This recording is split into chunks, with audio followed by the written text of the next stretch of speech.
Well, it was the balance between both economic and social goals. Very important in China's development is this idea that it's not being rushed into a deal with the United States. It's simply attending to what it sees as its future. It's very important for China to have this ability to adjust. It's very pragmatic, and they demonstrated that through this entire session. One of the things that really impressed me was that in the past, in 2008 and 2009, during the financial crisis, China adopted this idea of the top-down strategy. They put money into banks, they opened up the liquidity. This time around, they're doing it slightly differently. What they did is they wanted to make sure that consumers, small and medium-sized enterprises, actually had more money in their pockets. So they had a series of tax cuts, not only taxes, but also on VAT. And this is a novel approach to making sure that China's economy keeps humming. China really emphasizes long-term planning. You'll see a tremendous amount of consistency, poverty, pollution, risk control, anti-corruption. These were all parts of this. And this is what is very interesting about China.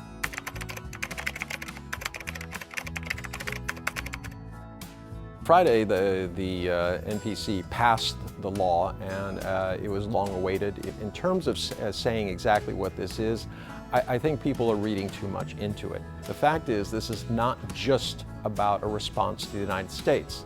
What is really happening here is China is trying to open its markets for investment, and this is the main thrust of it.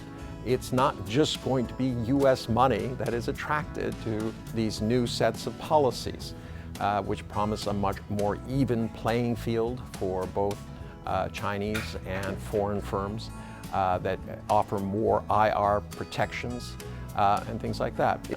And this is something that a lot of people in the West have desired, and something that I think is a priority for a lot of people deciding where they're going to invest. As I said, you invest where things are predictable, where you know what the outcome is going to be.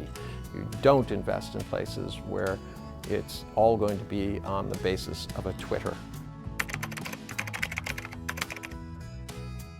We're looking at times that could be very, very tough. Everyone is holding their breath, looking exactly at what's going to happen with the U.S.-China trade relationship. It looks like Donald Trump wants to do a deal. It's certainly in his political best interest, and it's also in China's economic best interest.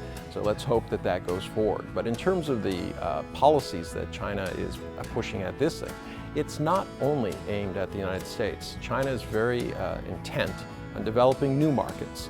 Its Belt and Road Initiative, ASEAN, these are all areas which could, in the future, be fresh markets and in potentially markets that could replace the impact of losing the U.S. China works. It's very, very methodical.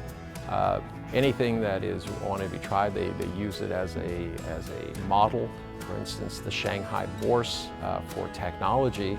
This will be an experiment. If it works well, they will expand it. If it needs adjustment, it will be adjusted until they get it to the point where it can be used as what they want it to, is a means of delivering funds to small, medium-sized technology startups that are going to, hopefully, in China's purview, be able to create a new future for China.